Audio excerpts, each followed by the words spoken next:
We are live to tape, so good morning again. I hope you're all well today.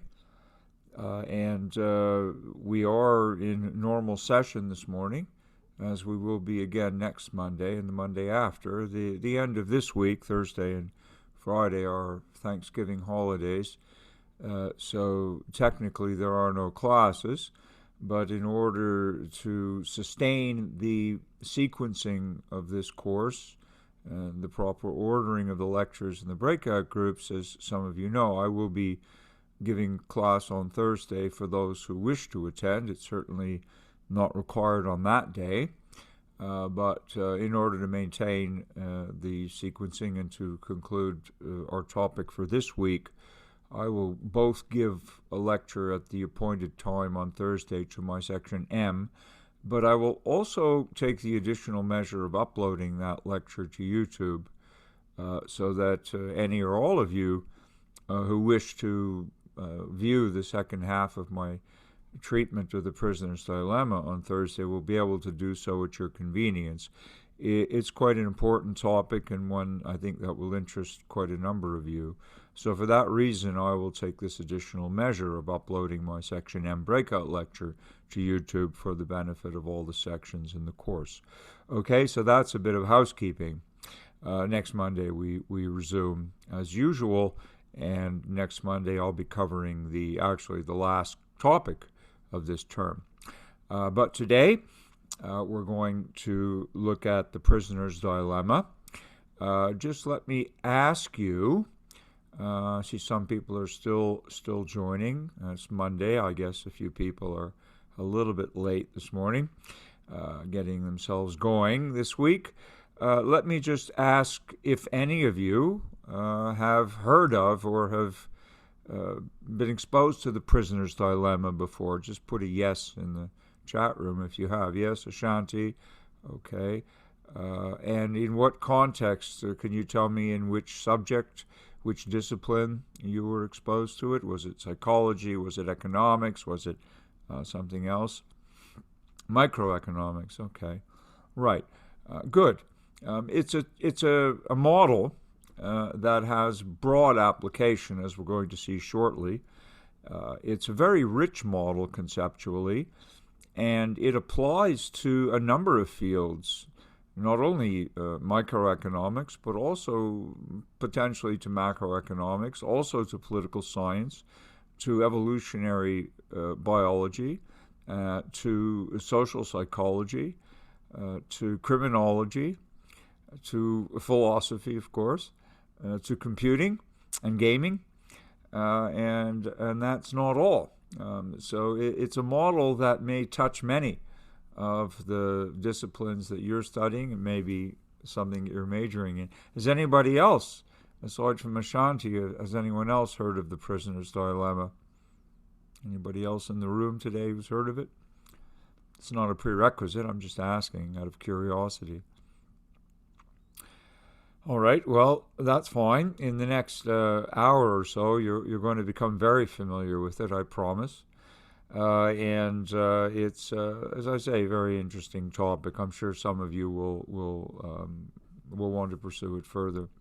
All right, so without further ado then, I want to put up some slides so that I can share with you an overview of the dilemma in its most generic formulation, and also explain to you why it is a dilemma. Remember, in this section of the course, this final part of the course, we've been looking at puzzles and paradoxes, and as you all know by now, a paradox is an argument in which seemingly rational or reasonable premises give rise to an apparently irrational or impossible conclusion. That's what we call a paradox, as you all by now know. A dilemma is different. A dilemma has a different kind of structure in general. As the name implies, it compels one to make a choice between two alternatives, neither of which is particularly superior on analysis, and so we're said to be in English on the horns of a dilemma because we have to kind of impale ourselves on one horn or the other without necessarily knowing in advance which choice, in fact, is the better of the two. And so that's what a dilemma means, and maybe some of you have encountered dilemmas in your own life, and not all dilemmas are prisoners' dilemmas. The word dilemma is much more general than that. But it is a situation in which we really have to make a choice between two alternatives, and we can't be sure which choice is going to be the better and which the worse. And often we don't know until after the choice will have been made. And of course, at that point, it's often too late to change our minds. So a dilemma is a difficult situation. And the prisoner's dilemma is a particular model.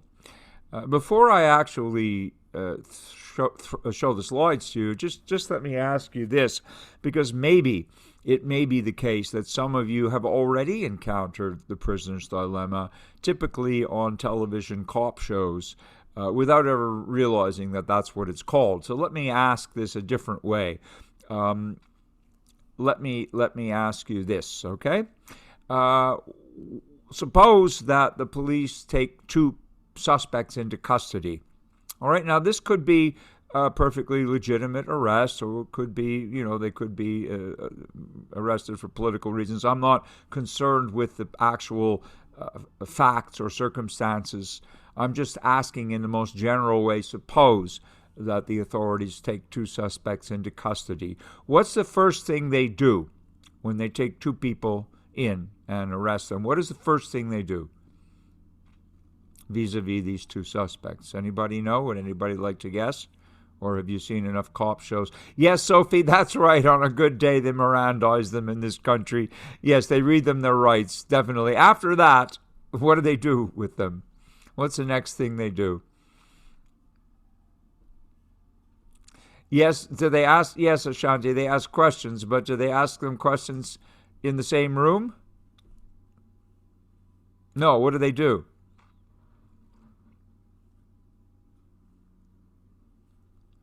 That's right, they separate them. That's right, Ashanti, they separate them. Since you already know what the prisoner's dilemma is, I guess you already have a clue as to this answer, which is correct. Yeah, they separate them. And then they question them, right? And why do they separate them? Why would they separate them? Anyone? To see if their stories align, like with the questions. That's right, Sophie. They want to see if they're both telling the same story. And there's I think there's also a deeper motive behind this. Sure, they want to see if they're both, aligned, but also, yeah, Josephine, now you're getting closer to what I'm driving at, is that they would like ultimately to get one of them to testify against the other, wouldn't they? Right? And sometimes they may offer immunity to one of them if they testify against the other. Yeah, if one's a bigger fish than the other and they want the bigger fish, they'll ask the smaller fish to testify and perhaps give them immunity from prosecution. You know how this goes. I'm sure you've seen enough movies or enough cop shows to know that they will, and as Josephine suggests, maybe make them turn on each other. Maybe they'll make them give evidence against each other, and then they'll get them both.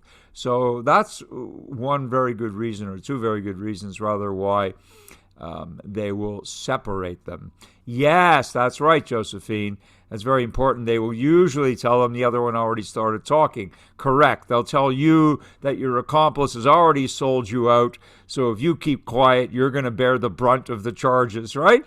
Whereas if you sell out the other one, then you may get some leniency, and they tell them both this in the hope that they'll perhaps both sell each other out. Okay, so you get the picture. Everybody begin to see the picture here. So imagine now that you're one of these prisoners, and you don't know what the other one is doing. I mean, you don't know if the other prisoner is keeping their mouth shut, and you don't know if you can believe what you're being told, right, by the authorities. So you have to make a decision, and your dilemma is basically exactly of this kind. Either you're going to testify or, give evidence against the other one, which in the language of the prisoner's dilemma we call defecting. Okay, you're going to defect, which means you're going to give evidence against that person. Or you're going to cooperate in the language of the dilemma. It doesn't mean cooperate with the authorities. It means you're going to cooperate with the other prisoner, even though you've been separated, and that means you're going to keep your mouth shut. Okay, so cooperation in the language of the prisoner's dilemma means the two prisoners are cooperating, although separated, they're not going to talk, whereas defection or defecting in the language of the dilemma means they're going to give evidence one against the other or both against each other. Okay, so that's just the sort of generic story that's often associated with the dilemma, but it's not necessarily simply about people being taken into custody. It has much, much broader applications, as I've said, in psychology, social psychology, economics, moral philosophy, all kinds of situations. So, all right, let's look at the model now. And we have to do some rigorous analysis to understand exactly what is the structure of this model. It is going to be a prisoner's dilemma based solely on the structure of the possible outcomes. And also we have to ask a fundamental question, which is what makes the dilemma a dilemma? What are the two possible choices and what are their possible consequences, and why is it so difficult to decide what to do, just in case you're one of the prisoners? Okay, so let me share a screen with you. Please bear with me for a moment.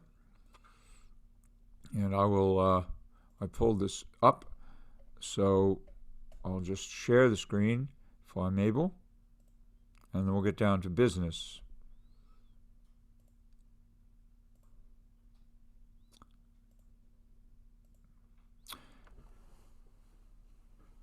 It's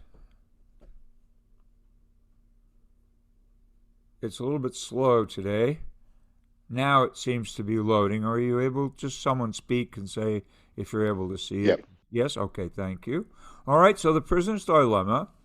Now, understand we're going to clarify some terminology shortly, and these slides are in your Google Drive folder, so you can obviously review them at your convenience. But I'm going to go over, firstly, some conceptual framework and then some terminology. So we can have a minimum of two players. Obviously, if there's only one player, you're not in a prisoner's dilemma, although there are other kinds of games against nature, as we'll see next week, where you would be the only player, and the game could have a similar structure. But for now, we're looking at the classic version, which is a two-player dilemma. But please note, this becomes extremely relevant in all kinds of socioeconomic situations. When we have n players, in other words, the number of players or prisoners in the game could become very large. It need not be limited to two, but two is the minimum, okay? So n can be as large as you please. And then we also have another kind of a parameter, which is whether the game is played once or whether it's going to be played repeatedly. And if we play the game only once, we call that a one-shot dilemma. It's just both players take a turn and then they see what the outcome is. Or it could indeed be iterated such that the players would be repeatedly placed in the dilemma and asked to make the choice again and again. This happens in real life, and it also happens in computer tournaments between strategies and so forth. So the iterated case means repeated case, yes, where you could be playing many rounds. So that's the basic setup. You have these parameters from 2 to n players, and from a minimum, obviously, of a one-shot case where both people make their choice and see what the outcome is, or it could go on indefinitely. Many applications are out there. I've mentioned a few: mathematics, philosophy, theology, political science, economics, psychology, biology, computer science, AI, gaming. So this is a conceptually very rich model. As we develop the basic model, which today begins with the two-player, one-shot model, the simplest possible case, later in the week on Thursday, with my breakout group, I'm going to go over some of the n-player scenarios, and some of you be surprised when you discover how many of them you yourselves are actually implicated in if we talk about the n-player case. So it is a rich model, all right? So what makes a dilemma a dilemma? This is the generic structure of the dilemma. And so just to clear up the notation so you understand exactly what's going on. Please be attentive. You have two players, P1 and P2, right? Whether you call them prisoners or players. And each player has two choices. Either you cooperate, which means to say you don't give evidence. Okay, cooperate means cooperate with the other player, although you've been separated. So by cooperation, we mean you keep your mouth shut. Or you defect, which means you give evidence, you testify, you snitch, you rat the other one out, whichever kind of vernacular language you want to utilize. So those are your two choices. And you notice it's a symmetric matrix because P2 has exactly the same choices as P1, okay? So they're both in the same scenario. Now, the payoffs are here. This means these capital letters, which are the entries in the matrix, they actually stand for the payoffs that each player is going to get. And what makes this a dilemma, the defining characteristic, is this actual structure that T is greater than R, is greater than P, is greater than S, and we're measuring these things in a fictional kind of quantity called a utile. That's based on utility theory, which in turn, is related to utilitarianism, but it's not to do with utilitarianism. It's a more basic concept. The utile is the value to you of an outcome. Okay, it's an imaginary unit of economic measure. So basically, it's not money. It could be, but it's not, in this case, money. It's just an imaginary unit. But the key thing is that it's called a payoff. In other words, it's what you get when each of the two choices is made. You're going to get a payoff or an outcome. And those outcomes are measured in utiles, which is a fictional kind of a unit of value.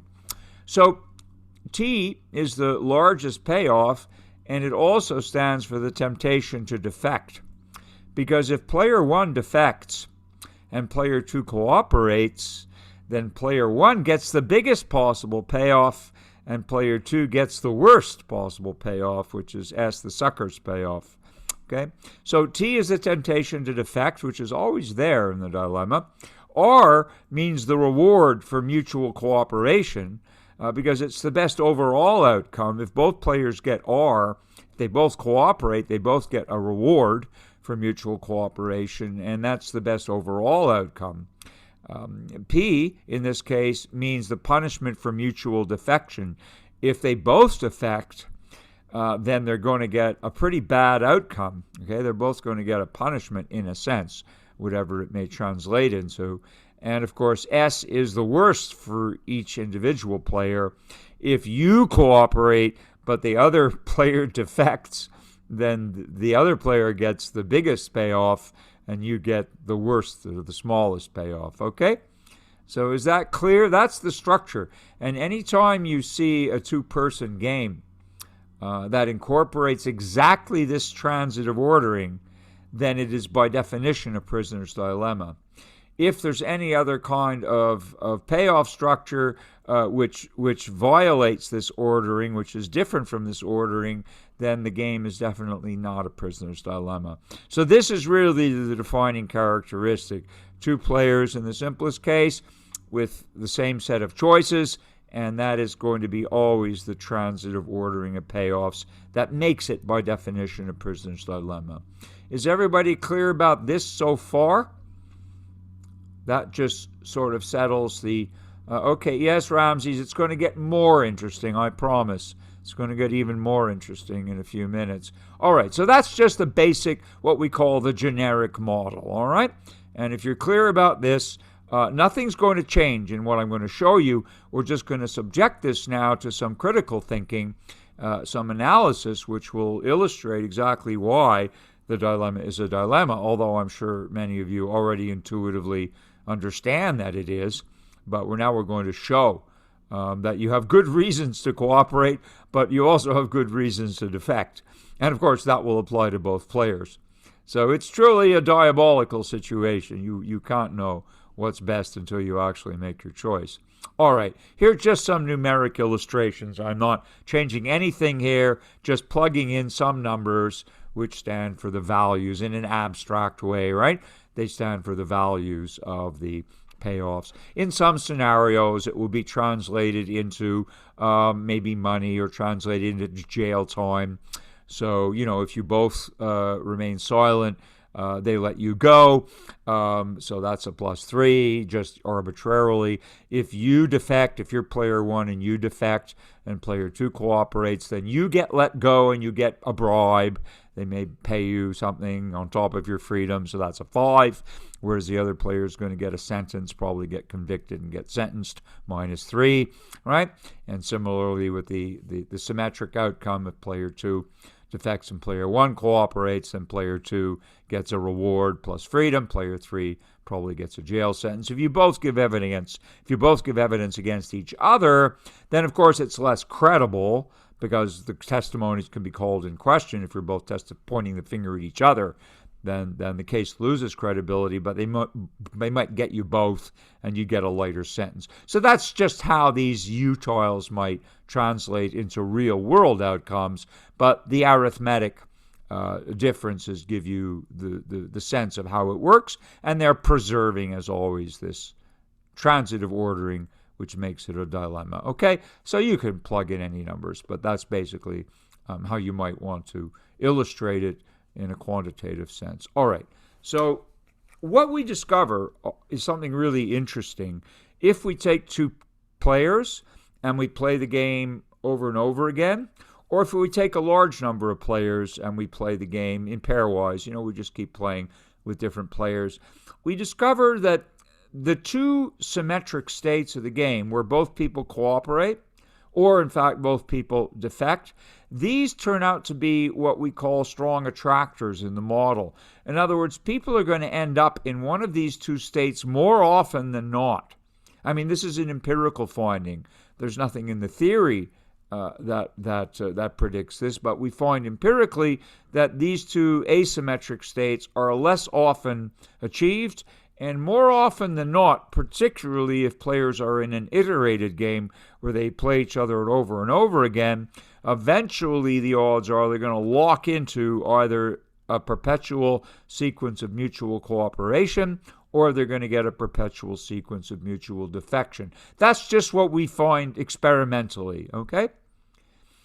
And it turns out that we have specific names for these 2 symmetric states, and named after the people who've analyzed them. Pareto was a sociologist and economist, and the RR state, where both people cooperate, it's called Pareto optimal because it's the best overall outcome. Although T is greater than R, it's better to have both people get R than one person T and the other person S. If you consider the total payoffs to both players, that RR state is called Pareto optimal or Pareto efficient in some literature.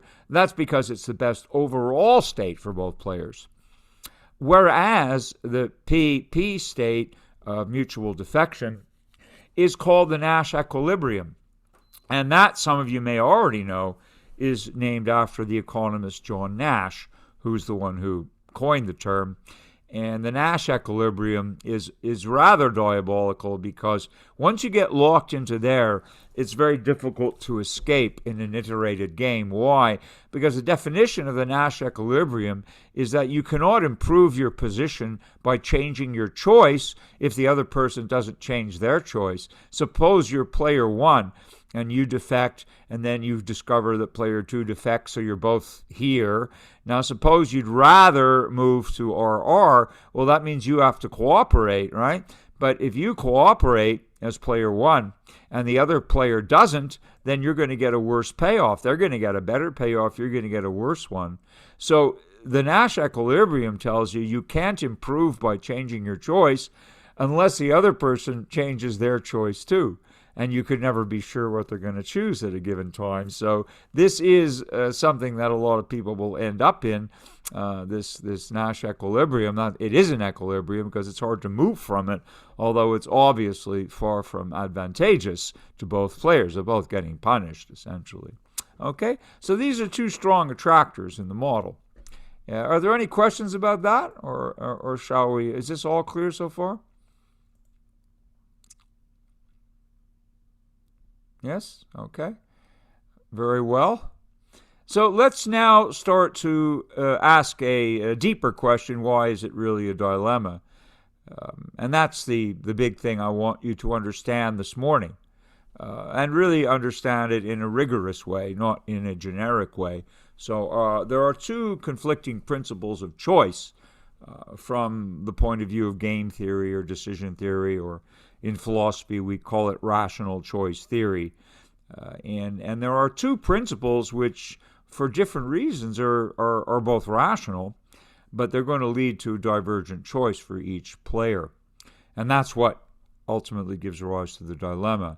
And the two conflicting principles are dominance versus maximizing expected utility. In this case, strong dominance, and I'll explain that momentarily.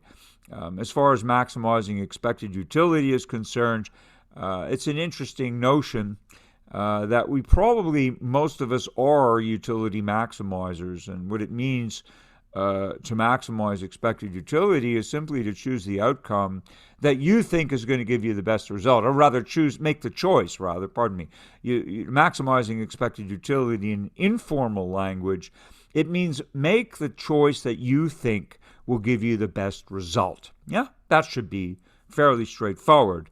And there's an argument to be made that most of us on a given day are utility maximizers, but we do it in a kind of intuitive sense. Nobody can predict the future, so we just kind of look at our possible choices, and then we usually, or very often, make the choice that we think will give us the best result. That's what it means to maximize your expected utility. In other words, your expected outcome. Okay? You want to choose that which will bring to you the outcome that has the greatest value or the greatest utility for you. But it's easier to apply dominance reasoning in situations where it is applicable. It's not applicable in every case. So we're going to look at each of these and show how they play out in the actual prisoner's dilemma matrix to see how dominance will lead you to defect and maximizing expected utility will lead you to cooperate. So notice we're not resolving the dilemma. We're just showing how rational choice theory, in a deeper sense, reveals the structure of this thing that makes it a dilemma. All right? So let's now look at these two principles. Dominance occurs when the payoff of one choice is greater than the payoff of the other choice. Okay, and in strong dominance, it's simply the case that the payoff of one choice in every possible situation is greater than the payoff of the other choice. So that's called strong dominance. Sometimes you might get one choice where you have clearly a better result, and the other one might be the same. That would just be dominance. Strong dominance means that one outcome is manifestly better than the other for you in both possible situations. So in other words, no matter what the other prisoner chooses, if you look at the payoff matrix, you will see that you're better off defecting. Why? Suppose you're player one, okay? So if you're player one, if you defect, all right, so you're going to be choosing on this row, defection. Well, T is greater than R, right? We know that by definition. So T is greater than R, but we also know by definition that P is greater than S. So in other words, if you defect, it doesn't matter whether the other player cooperates or defects. Why? Because no matter what the other player does, you're better off. You see that? If you defect, you're either going to get T or you're going to get P.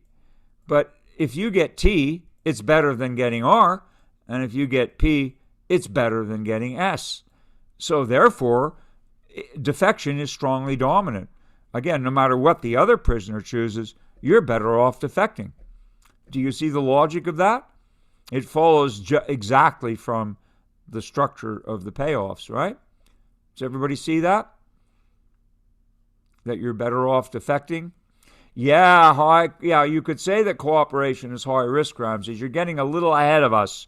So let's just, I know you think fast, you always want to get ahead, but just stay with this for a second. I want to make sure you digest this dominance argument, okay? Because it is, for some people, very persuasive. If you look at this on an individual basis, then it's very clear, by definition of the payoff structure, you're better off defecting no matter what the other player chooses to do. Do you see that? Does everybody see that? It's important. Is this clear to you? Yes? Susanna, yes. Ramses, yes. I'd like to see a few more yeses, but if you need to think about it, that's okay too. Jeremy, you get it. Jesse gets it. Okay. That's nice. All right. Anastasia gets it. That's important. So here's the problem. If you've seen that much, you've already understood that prisoner 2 is faced with exactly the same situation as you are. So therefore, prisoner 2 is going to apply the same principle. Yes? You're going to reason by dominance that you're better off defecting no matter what the other player does. But unfortunately, the other player, if they apply this principle, is going to make the same decision. You're going to say, well, I'm better off defecting also no matter what the other player does. And where does that get you? That's going to get you both into the into the Nash equilibrium, right? You see this? So it's a kind of irony, right? You both reason that you're better off defecting no matter what the other prisoner does, but then you're going to end up in a situation which is obviously far from ideal because you're both going to get punished, okay? So the dominance principle is a valid principle, but if both players adopt it, it leads to the Nash equilibrium. Okay, you see the irony of this, yeah? Okay? So what's your other choice? Well, the other choice is to cooperate, but then, of course, you're leaving yourself vulnerable to the sucker's payoff. So why would you cooperate? Why would you expose yourself? Well, you hope that both players cooperate. Then you'll get the Pareto optimal outcome, which is good for both of you. But you're taking a risk that if you cooperate and the other one defects, you're going to get the sucker's payoff. But there's actually a very good reason to cooperate, and that's the what we call maximizing expected utility. It's a little more complicated. So please bear with me. Those of you who are slightly mathematically inclined or algebraically inclined will understand this, but I'm giving you the rigorous justification for why you would cooperate. And as I'm saying that intuitively, you don't need the math. It's only algebra, so don't panic. But you intuitively will be doing this on a regular basis. Most of us, I think, it's certainly a strong argument to be made that most of us are utility maximizers. We generally want to choose an option that we think is going to be better for us rather than worse. And of course, how we measure that is necessarily sometimes vague, abstract, and intuitive. In the prisoner's dilemma, we can actually do a quantitative assessment, which is what will be more convincing for utility maximizers. So here is a kind of quantitative assessment. You can actually compute the expected utility of a given choice in the following way. The expected utility of a choice is always going to be a sum of products. Okay, so if you're player 1 and you want to know the expected utility of cooperating, what you're going to do is multiply the value of this outcome times the probability that it occurs, plus the value of this outcome to you times the probability that it occurs. So it's a sum of products, and that sum of those two products will give you the expected utility of cooperating. Similarly, you will also compute the expected utility of defecting, which would be, once again, a sum of products. The value of this times the probability that it occurs, plus the value of this times the probability that it occurs. Now, if you're able to do that, you're going to get two different numbers. You're going to get an expected value or expected utility of cooperation and an expected value or an expected utility of defection. And then you just pick whichever is bigger, right? Because maximizing your expected utility is what you always want to do. You want to pick the outcome that gives you the greatest, the choice that gives you the greatest possible outcome. So you maximize your expected utility by choosing the larger of the two numbers that you come up with. How do we do this? Well, we make an assumption in this model, and these are the two equations. This gives you your expected utility of cooperation. This gives you your expected utility of defection, EUC meaning expected utility of cooperation. It's just what I said. It's the probability that the other player cooperates if you do, times the value of that, which is R, plus the probability that the other player defects if you cooperate, times the value of that, okay? And the other one, similarly, expected utility of defection is the probability that the other player cooperates if you defect, times the value of that to you, plus the probability that the other player defects if you do, times the value of that to you. So both these equations will give you a number or a value or a quantity, and then you just pick the larger of the two. Now, if we make an assumption, we can make a pretty big assumption, which we do to simplify the model. If we assume that both players will play the same. Now, this is not always the case, but as I said, in the iterated situation, it's often the case that the longer the game goes on, the higher the probability that both players will either cooperate or both players will defect. So if we make that very large assumption that there is a kind of probabilistic linkage between them playing the same way, and in fact, if we assume it's a perfect linkage, then we can vastly simplify these two equations. We can see that if, in fact, this probability is 1, the probability that they play alike is 1, then the probability that they play differently is 0, all right? And so we can simplify both these equations such that this term will vanish from the top one. It'll be a 0 term, and this term will vanish from the bottom one. It'll be a 0 term also. So that means what we're left with is that the expected utility of cooperation is 1 times R, which is R, right? And the expected utility of defection is 1 times P, capital P, which is P.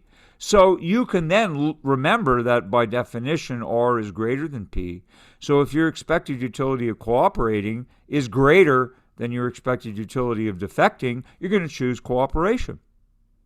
And that would give you a technical justification and a fairly good justification for choosing to cooperate. And so the calculus, if you like, of maximizing your expected utility will prescribe that you cooperate. Whereas, remember, dominance prescribed that you defect. So this is, for those of you who want a kind of quantified analysis, this would explain why you might choose cooperation over defection. Okay, so this is assuming probabilistic dependence. For those of you who like algebra, I'll give you a looser reason, which is a more all-encompassing reason to cooperate. And again, this is something you can do on your own time. It's just algebra, I promise. If we assume there's only partial probabilistic dependence, that there's some value x between 0 and 1, that's the probability that they both cooperate or both defect, it actually will give us a similar result. You can set up the two equations using that value, which is unknown at this point, and then solve for x. And what we discover if we just solve this, if we solve these two equations for x, we get this inequality. Okay, we want, of course, for cooperation, that the expected utility of cooperation be larger than the expected utility of defection. So in order to satisfy that requirement, we just solve this inequality, and it will turn out that the inequality will hold only if x is greater than a half. If x is less than a half, this inequality will not hold. But if x is greater than a half, it will. So what does this mean in practical terms? You're sitting there isolated in your cell trying to decide what to do. If you believe that the other prisoner is going to cooperate, if you cooperate with greater than 50% chance, then you should cooperate. That's what it says. Or even simpler, if you believe that the other player will cooperate with a greater than 50% chance, then you should cooperate too. And because it's symmetric, if the other player runs the same argument, if they think that you'll cooperate with a greater than 50% chance, then in fact they will cooperate or should cooperate according to this prescription, and therefore you don't need perfect probabilistic linkage, you only need partial probabilistic linkage. Has to be greater than 50-50. And there is a lesson in this. Don't get lost in the algebra, just think about it. If you think there's a better than 50-50 chance that your fellow prisoner will cooperate, then you know that if you cooperate, you have a better than 50-50 chance of getting this Pareto optimal outcome, yeah? That's the argument for mutual cooperation. If you know, however, at the risk of confusing you, I'll just throw in a little nuance. If you know that your fellow prisoner is a gambler and likes to flip coins. Well, excuse me, if you think the other prisoner is going to flip a coin, they don't know what to do, so they flip a coin, heads all cooperate and tails all defect. Well, that probability of them cooperating then is not greater than 50-50. It's only 50-50, which means you should defect to protect yourself, okay? So it's really key that if you think that the other player will cooperate with greater than 50-50 probability, then in fact the calculus prescribes that you two should cooperate. All right, now I'll let you do the math on your own time. Believe me, it works out okay. It's only algebra. And if you don't like algebra, I still want you to understand the conceptual consequence of the mathematics, which is this, that you really should cooperate if you believe the chance of mutual cooperation is greater than 50%. That's the bottom line, okay? And that's why we have a dilemma. Now, just to sum up what we've done, and I'll take questions if there are any, but just to sum up thus far what we've covered, maximizing expected utility prescribes cooperation, as we've just seen. And dominance prescribes defection, as we've just seen. That's the deeper analysis of why the dilemma is a dilemma, because we have two very good, very robust principles of choice, but unfortunately, they lead to divergent prescriptions, right? Dominance prescribes that you defect. Maximizing expected utilities prescribes you cooperate. And if both players are aware of these choices, it doesn't help them solve the dilemma in any sense. It just gives them each a good reason to choose either or of the two options. Now, what's really interesting philosophically, at least to me, and I hope to you, is some revelation that kind of pops out of this analysis. Up until this point in the course, whenever we've discussed rationality, right back to Descartes, our very first reading, if you remember back in August, I mean, that was a long time ago, but the very first reading we were looking at rationalism, as espoused by Descartes. And we've always thought about rationalism or rationality right through to Plato, whom we covered later, and other thinkers. We've always thought, and Kant in his categorical imperative, for rational, we'll apply the rule before we act and so forth. But hasn't it always been the case, up until now, that we thought about rationality as a property of an individual mind? In other words, people would say, you as a person are rational or not, as the case may be, yeah? But if you're rational, then that's about you. Is that fair enough? I mean, that's how we generally think about rationality. Most people would think about it. You've probably thought about it that way, if at all, before this course, where you would say so-and-so is rational or so-and-so is irrational at this point. Okay, so in that case, rationality would be a property or a function of the individual mind. But now we reach a very interesting conclusion, which tells us actually there are two kinds of rationalities, at least. Dominance, we could say, is individually rational in that original sense that we understood the term, because it's individually rational for you to defect no matter what the other player does. Unfortunately, if both players reason individually that way, they end up in the Nash equilibrium, which is not so hot. Whereas we now can think about the notion of collective rationality. In other words, what's best for both players together is not necessarily the same thing as what's best for each one individually. You see this? And you can think of it, this insight is not mine. I wish it were. It comes from a very important psychologist named Anatole Rappaport, who did a lot of work on the prisoner's dilemma. I learned a lot from him. And he's the one who posited this notion that there is something called collective rationality, that sometimes an outcome where we all attempt to be rational in terms of what's best for the collective will be different from the outcome that we achieve if we think only in terms of what's best for ourselves. Does that make sense to you?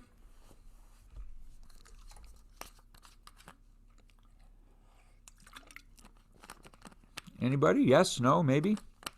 Yes, that makes sense. Jesse? Sophie, does that make sense to you? That we could think about rationality in these two very different ways, yeah? So it's possible to be individually rational. Yeah, it may, Jesse. That's why this dilemma is a dilemma. You can now, assess it from that perspective. If you do what's individually rational, you'll probably choose the dominance principle because you're better off. You individually are better off defecting no matter what the other player does. The irony being, if the other player reasons the same way, you end up in a situation which is not the best for both of you. Whereas if you maximize expected utilities, you're going to cooperate. And if both players maximize expected utilities, they will get a result which is actually better for both of them. So we could say that both these principles are certainly valid in each in its own way, but that they will lead to outcomes which have different senses of the word rational attached to them. We can think about what's individually rational, we can think about what's collectively rational, but we achieve them via very different routes, don't we? And that is one of the interesting lessons that comes out of this game. And when we increase the number of players, such that we're going to talk about a neighborhood or a community or a nation or the whole world population, then we're going to see immediately that there will be very drastically different results achieved if everyone just thinks about what's best for them alone versus if everyone thinks about what's best not just for them alone, but for everybody who's implicated in the scenario. Okay, so rationality, if you like this interpretation, can indeed be parsed in these two different ways. It could be a function of the individual mind, or it could be a function of thinking about the collective or the group, and not just the individual. All right, is that clear to everyone?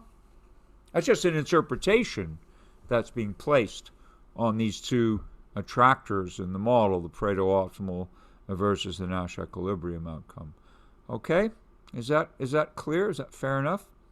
Well, Jesse, that's an interesting question. Does the outcome imply some irrationality, or is rationality defined by the intention? Well, I think that if you were in the it's a really excellent question. I mean, it's neither it's not irrational to apply the dominance principle if you're trying to look out for yourself alone, obviously, because you're going to protect yourself against the worst possible outcome, right? If you defect, you will never get the sucker's payoff, but then again, you will never get the Pareto-optimal outcome, and if the other player reasons the same way, as we've just seen, you end up in the Nash equilibrium where you're both getting punished. It's not irrational to do that, right?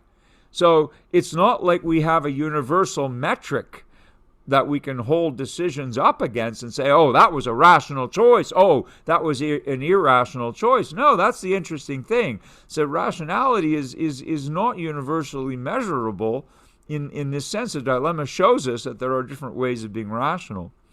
Because if you both think you're individually rational, you're going to end up in the Nash equilibrium, which is a bad outcome for both of you. So, I mean, is it rational for someone to get a bad outcome? Well, maybe they thought they were being rational, and arguably they are if they're looking out for themselves, right? Self-preservation is rational. But if everybody's self-preservative, then it can lead to a bad outcome. Yeah? Does this remind you of a philosopher that we've already covered this term? Is anybody able to connect a big dot here to a different philosopher we covered for different reasons? But it comes right back to bite us. Everybody looks out for themselves only. They can end up in a less than optimal situation. Who does that remind you of? Yes, Jeremy, bingo. Excellent that you have made this connection, all right? I hope everybody sees this, that in a sense, Hobbes is saying, is he not? I mean, this is, Hobbes is like 300 years before the prisoner's dilemma, which was invented in the 1940s and 50s. But Hobbes was already anticipating this. If everybody walks around thinking only about themselves and primarily about themselves, then the whole group of people could end up in this Nash equilibrium, and they could all get punished. And that's the Hobbesian state of nature, essentially, okay? It maps onto that. So the prisoner's dilemma, when we bring a lot of players in, which we will on Thursday, and I'll record that and upload it too. I want everyone to be able to see that. When we get a large number of players, if everybody's thinking only about themselves, potentially this starts to look like a Hobbesian state of nature. Whereas if we're collectively rational and we're trying to find a reason to cooperate, and we certainly need to trust to a certain extent the other prisoner, right? And if we're in a large group, maybe there are laws and maybe, they can be enforced so that people will be rewarded for cooperation and punished for defection if we move to social and and other kinds of settings. If you think about littering, it's in your interest to throw your trash wherever you want. But if everybody throws their trash wherever they want, then we produce a huge mess, right? So that's the kind of social scenario you can think of. Whereas if we all cooperate, we're much better off. And so that's the collective rationality. But there has to be something that impels us to that state, and it would have to be a desire to avoid what Hobbes called the state of nature, where everyone's just looking out for themselves and for nobody else. Yeah, so it does have that kind of interpretation as well. If you think about individual rationality, it sounds good, but could definitely lead us into a conflict of everybody against everybody, which is what Hobbes was saying. Whereas if we think about wanting to cooperate for the sake not only of yourself, but for the sake of a larger, a better outcome for everybody as a shared outcome, then definitely you'd want to be thinking about what Hobbes calls a commonwealth. We want to be thinking about social contracts. So yeah, you can put political and economic and social and psychological readings into this model, and there have been lots of experiments done in all of those fields with this model to assess how it is that people come to decisions and how it is that people might be led to change their minds given, different values of the payoffs. Okay? So are there any questions about what we've covered thus far up to this point? I've basically given you a model of the two-person game and, what the terminology is and what the structure is. And we've looked at two diverging principles of choice, which really make the dilemma a dilemma.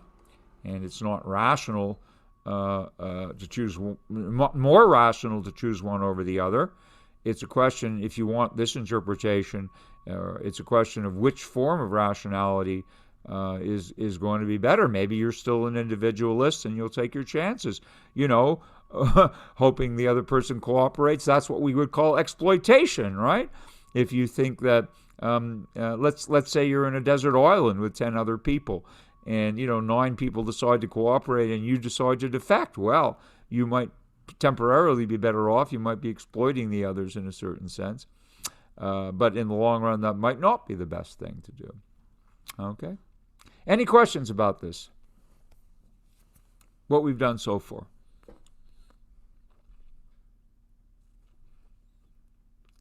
Everybody's all right? What I want you to understand are really the three things. First, the structure of the dilemma, why it is a dilemma, and that's all because of the peculiar or specific transitive ordering of these payoffs. If you change the way the payoffs are ordered, you will no longer have a prisoner's dilemma. So it's always important to remember this is the condition for the dilemma, okay? And then I want you to remember and understand the two principles of choice. Dominance is a little bit easier to understand. Maximizing expected utilities. Somewhat ironically, I think you do this intuitively every day. We all do. We try and make whatever choice is going to be better for us as far as we can anticipate. But I've given you a calculus in this case for actually showing how you can compute your utilities in this model and decide what to do on that basis. And just in case we have a divergence, then we really have a dilemma. And that's what I want you to understand so far. And then we'll look at some other applications, okay? So that's basically where we're at the moment. And again, is everyone following this? Is everyone at least conceptually getting a handle on why this dilemma is so rich and really interesting, which you're going to see as we develop specific applications. Okay, and I'm seeing yeses, and people are okay. Some of you are okay. Are there any? I'm just asking again if there are any questions before we move on. I'm going to do a little more with you this morning, but I just want to make sure that you're all on the same page, as it were. Again, those slides are up there, and there's a huge literature on this. I mean, if you Google the prisoner's dilemma, you're going to get millions and millions of results that you can look at from many different fields. But the generic dilemma is what I presented to you this morning. Okay, so everyone's, except for a few of you, everyone's pretty quiet today, maybe because it's Monday. I don't know. But let's push on a little bit. We have some time remaining. So we're going to develop now a couple of applications. Again, I repeat this slide because I want you to be mindful of how rich the model is. It happens to have applications to many fields, many disciplines. Not everyone was aware of this when it first came out. It was developed in a think tank in the 1940s, and only in the 50s and 60s and 70s did people start to realize how broadly applicable the model was and is. And then in the 80s, it had further applications developed in biology, in computer science, and in gaming. That came out of the 80s, obviously when computers appeared. So there are many, many ways in which this prisoner's dilemma is a useful research tool. And I know that some of you are majoring in some of these fields, or maybe those of you who are not yet declared will end up majoring in some of these disciplines. And if you do major in any of these disciplines, you may well encounter this model. So it is quite rich. Not every day do we encounter a model that is so broadly applicable across the humanities and the sciences. Okay? So let's look at an example from history. We're going to look at the actual arms race that defined the Cold War. As some of you may know from history, I'm sure most of you were not born when this happened. Some of you were. I was alive at the time, and it was a very worrisome situation. I'm sure that most of you know the expression Cold War, and you realize that at that time, post-World War II, the two superpowers were the USA and the former USSR, the Soviet Union of Soviet Socialist Republics is what it stands for in English, Union of Soviet Socialist Republics, USSR. And these were the two contending superpowers, and they both had a lot of nukes. And the question that drove the problem was, how do we get to a state of mutual disarmament, which is Pareto optimal?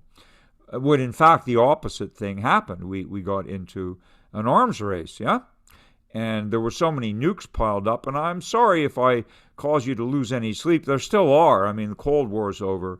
At least that Cold War's over. There may be another Cold War now, but that Cold War is finished. But there were such huge stockpiles of nuclear weapons that it was enough to blow up the world several times over. I'm sure you realize this, right? That if one side had launched, the other side would have launched, and everybody pretty much would have been wiped out by this. We could have certainly put an end to our species in a hurry. Fortunately, that didn't happen.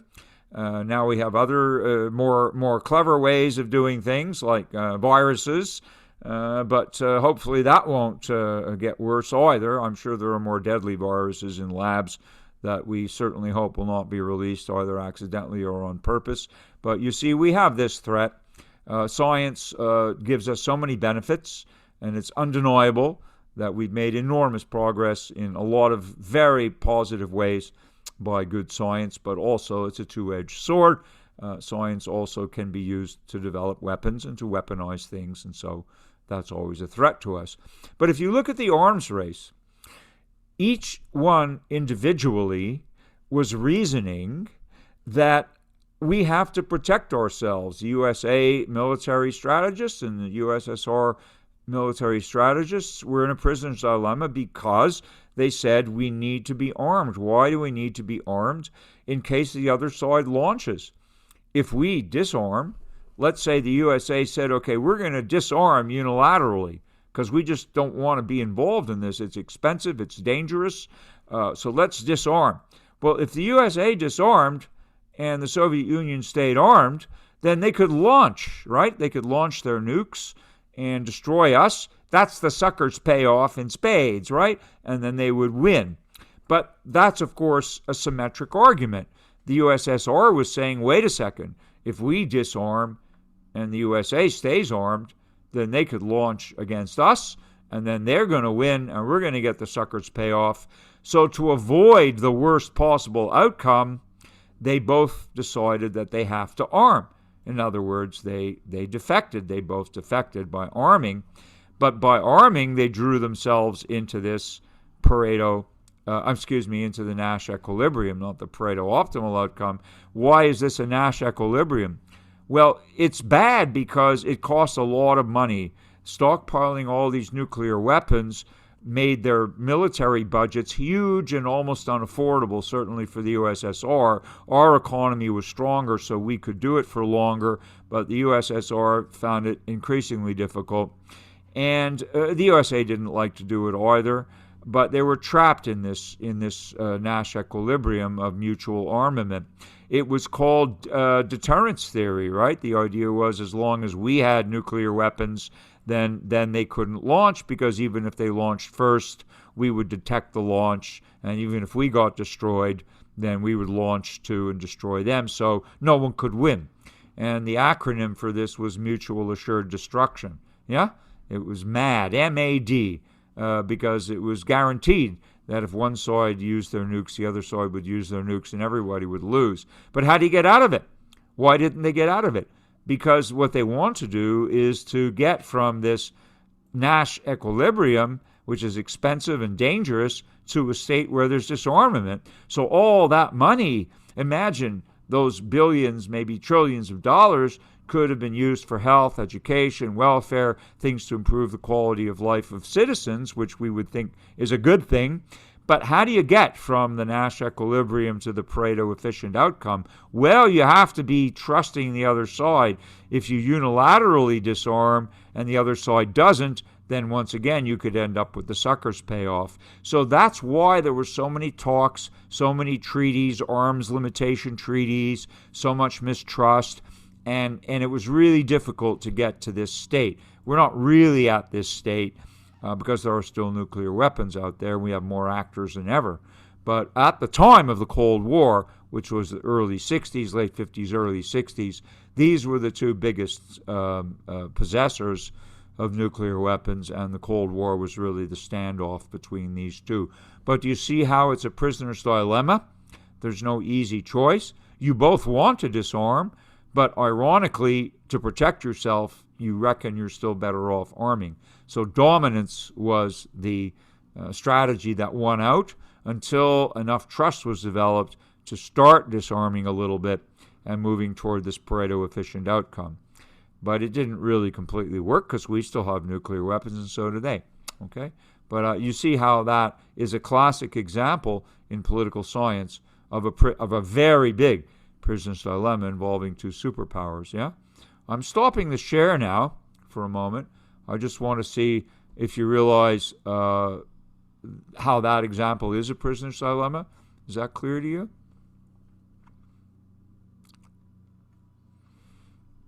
Yeah? Jeremy, you're starting to see similarities to Hobbes. Yeah. Good. I'm glad, Jesse, if the example helped clarify confusion. I'm willing to try and help more, or maybe I'll end up confusing some of you. I don't know. Remember, in philosophy, confusion is not a bad thing because it can kind of motivate you to get clear, and then you'll go up a notch. But basically, if you're getting clearer, that's a good thing. If you're still confused, it's not bad.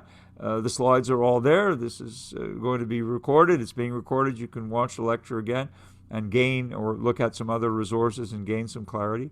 Yeah, Jeremy, there are a lot of similarities to Hobbes.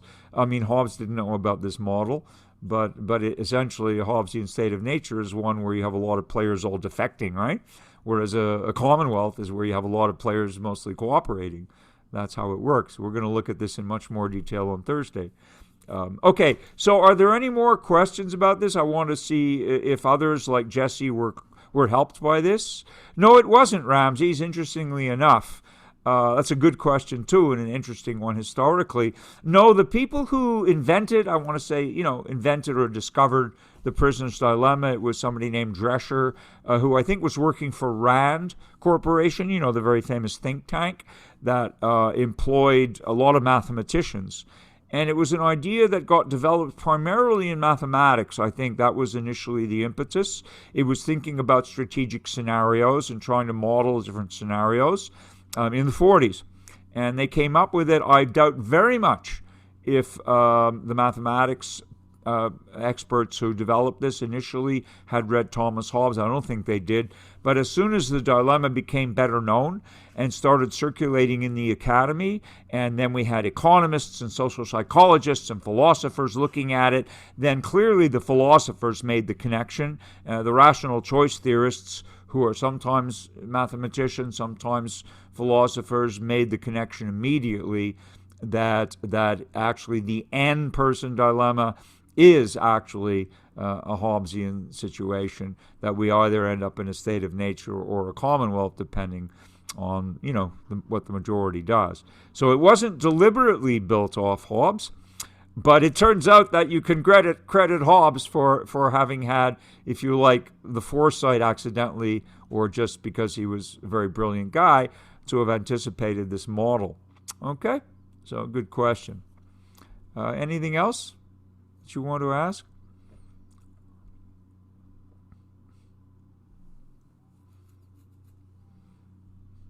Everybody's in a, what, are you thinking? Are you all thinking hard now? Is that why there's quiet? You're thinking, is that good? I like it. If the silence means you're thinking, I'm very happy. I hope you're not too baffled. Some of you may be, a little bit in shock from this, but a bit of random one. How is this related to gaming? Oh, I can tell you in a nutshell, Ramses, how it's related to gaming. Well, okay, Jeremy's already jumped in with a game show. I'm not aware of that. But if you're interested, Ramses and others, then you can look up the following guy, Axelrod, who was a political scientist at the University of Michigan during the 60s. Axelrod, Robert Axelrod is his name. I'll put it in. Robert Axelrod and computer tournaments for the prisoner's dilemma. What he did was, this guy Axelrod, professor of political science, he developed and he ran 2 computer tournaments. Once again, someone's emailing me privately, so I'm responding not to everybody. Pardon me. I want to respond to everybody. Okay, here we go again. Robert Axelrod published 2 really interesting papers on computer tournaments for the prisoner's dilemma. What he did, I'll give you the synopsis. You can read these. They're published in the Journal of Conflict Resolution. That's where you can find them if you do the research. Journal of Conflict Resolution is where you'll find both his papers in the 80s. What he did was he invited people to submit strategies, because if you iterate the game, let's say you're going to play 1,000 moves, right? And you're going to keep score. So you have a history. And if you run a computer program, let's say you have a certain strategy, and you're learning from each outcome, because your strategy, your program will know what the previous result was, and so will the other one. So you have a program that plays against a program, and you're going to play 1,000 moves or 2,000 moves. You're going to keep score. So Axelrod solicited strategies to play an iterated prisoner's dilemma, and the first time around he got about 13 or 14 entries. And the winner of the tournament, because every strategy played every other strategy, and then each strategy also played against its twin, which is interesting, because strategies that do well against other strategies don't always do well against their own twins. It's really interesting if you like that kind of thing. So I'll bet that many of you have heard of the name of the winning strategy that won that first tournament, and I will tell you the name just in case you don't know, or unless someone beats me to it. But you may have heard of this strategy. It's called tit for tat. Has anybody heard of tit for tat?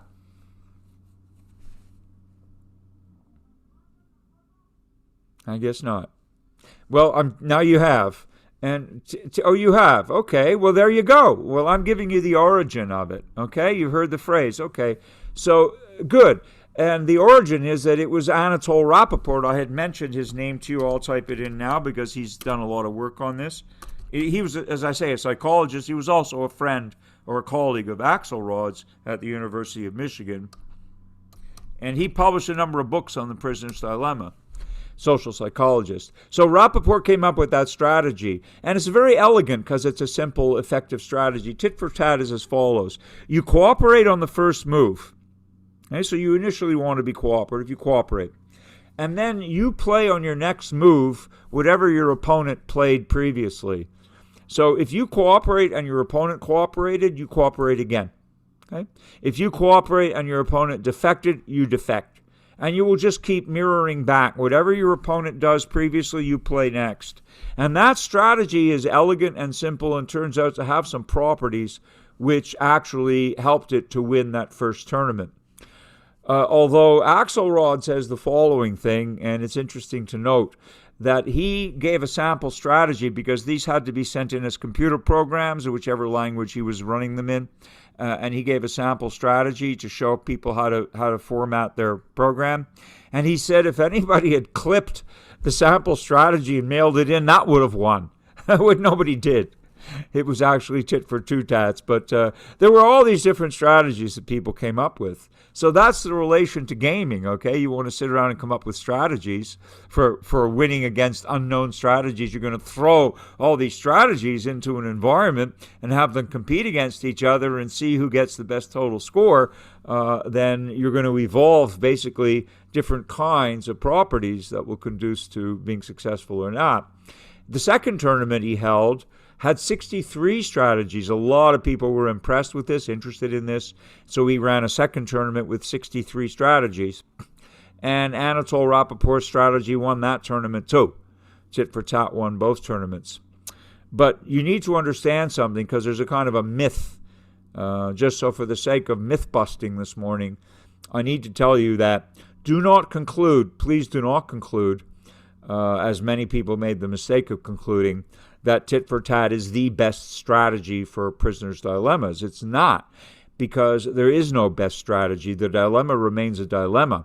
What makes a strategy a quote-unquote best strategy is only relative to the other strategies in the population, right? If you think about a population of strategies, in a given population of strategies, there's always some strategy that will emerge as the best, but that's only relative to what's in the population. You could always, for any population of strategies, if you knew what the population was, if you know what each strategy was in the population, you could concoct a strategy that would be better than all of them. So if you threw that strategy in, it would win. But then somebody else could look at that new population and concoct an even better strategy. So there is no best strategy. When we talk about a winning strategy in the prisoner's dilemma, it's always relative to the other strategies in a given competing population. Okay, is that clear? It's a little bit like biology, right? We can't say there's an optimal strategy for survival because the survival of a species depends on what? Depends on the environment, right? Depends on environmental conditions. It depends on what other kinds of animals and plants there are in the environment. It depends on whatever else is out there. It's not in, you can't just say, oh, this animal is the best adapted. No, because adaptation and survivability will depend on a whole constellation of factors. So once again, the best strategy in evolution is simply the one that survives, but what makes it survive might vary from habitat to habitat, right? From planet to planet as far as we could tell. So there isn't any absolute best, and there's no best strategy in the prisoner's dilemma either.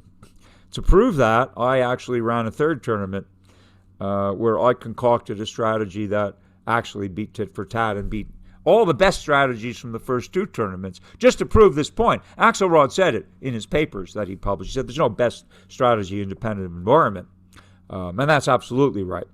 But if you know what a given environment consists of in terms of its strategic population, then you can certainly develop or concoct a strategy that will be superior just to that population. But you never know what's out there in the real world. That's the whole point.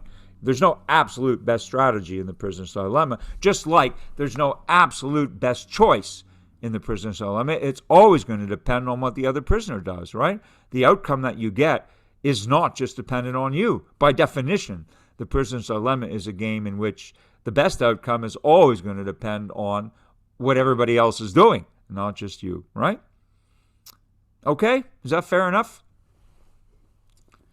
Yeah, well, the best you can be, Ramses, is in this prisoner's dilemma model, the best that you can be relative to who else is in the population, right? It's the best relative to, the other strategies that are competing.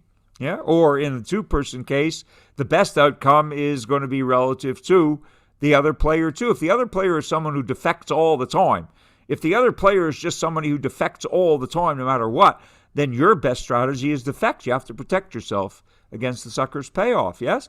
Whereas if your other player is a cooperator, and that person likes to cooperate almost all the time, then your best strategy might be to cooperate if you're interested in the Pareto optimal outcome. You'll both do well.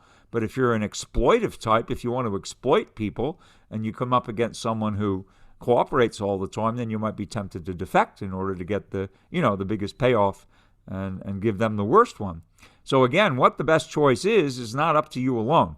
In a prisoner's dilemma, it's going to be up to what everybody else is doing. And this, I want to finish on this note. So just to give you a little extra thought to take away, the prisoner's dilemma is therefore a very different game than, let us say, the game of chess. Because in the game of chess, if you're playing chess with somebody, you can never be harmed by the other player's irrationality, right? If the other player is irrational, in fact, you're probably going to win at chess if you're any good. Because the other player's irrationality cannot harm you at all, because they're just going to make bad moves and you're going to win. But in the prisoner's dilemma, you have to be careful, because the other player's irrationality can indeed be harmful to you, right? Just in case you want to cooperate, but they defect. Yes, it's with more people, Naomi. I don't know if you came in late or just came in, but I said off the top that we're covering the two-person scenario today, but I've taken pains to illustrate in the earlier part of the lecture today that you can have many, many, many players. I'm sorry if your connection is bad. It happens. But please watch the video. I'm going to upload it to YouTube, today, and then you'll get the whole thing, okay? And on Thursday, I'm going to discuss some very interesting scenarios with my group. I will be lecturing, even though it's Thanksgiving, just to maintain the sequence. And I will upload that too for everybody across the board, okay? Because it's a rich model. I want you all to benefit from the research I've done, which is quite a bit in this case. So in a game like chess, the other player's irrationality can't hurt you. Probably help you if your other player's irrational. But in a game like the prisoner's dilemma, you have to take into account what the other player might do. If you're driving on the road, let me ask you a generic question. Suppose you're driving on the road. You take your car out, to go on a road trip. If other drivers are irrational, can that be dangerous to you?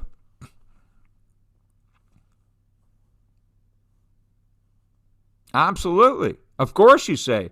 Well, absolutely, Susanna. Because if you're driving, you're not alone. If you were the only car on the road, then, it wouldn't matter, right? But if we're in a game where, in that kind of scenario where many, many people are driving and they have all kinds of things on their minds, and some of them might be intoxicated or impaired or careless or texting or whatever, it's irrational to text while you're driving. But you, who are very rational and would never do such a thing, could still be harmed by somebody else who's doing the same thing, who's rather texting while driving, not the same as you. So in many games in life, and games in social and economic and political situations, we ourselves can be harmed by the irrationality of others. And that doesn't make every game a prisoner's dilemma, but it makes us think carefully about the prisoner's dilemma and that class of games in which we are going to be affected by decisions that other people make, not just by decisions we make alone. Okay? So that's going to touch on the larger relevance. I'm going to leave it here today. We've covered quite a bit. Mission is accomplished. I just want to remind you, firstly, that my group M does not meet officially because Thursday is a holiday. I want to wish all of you a very happy holiday weekend coming up. We meet again next Monday, of course. But I want to tell my group and all of you that I will be lecturing on Thursday to maintain the sequence of lectures in this course. I will be giving a lecture on Thursday morning at the usual time, so section M, but I am going to record and upload that lecture to YouTube also. So those of you who are interested in this problem of the prisoner's dilemma and want to see more of the applications when we get into situations that involve many players, and it will be directly relevant to things that we experience all the time in ordinary life. So I'll make that lecture available to everyone as well. Okay? So on that note, the slides are up there. Please review them at your convenience. Please review the lecture at your convenience if your connection was not the best today. I wish you all a very happy holiday. Have a great week. Be safe and be well. And I will look forward to seeing you all same time, same station next Monday, okay? And my group will meet. Okay, you're very welcome. My group will meet on Thursday for those who wish to attend. You're more than entitled to the holiday. But if you have nothing better to do, or if you're interested in this, I'll be happy to see you in Section M on Thursday. Okay, take care, everyone. I'll stop the recording here. Bye-bye for now. Be well. Yeah, you're more than welcome. Take care, everybody.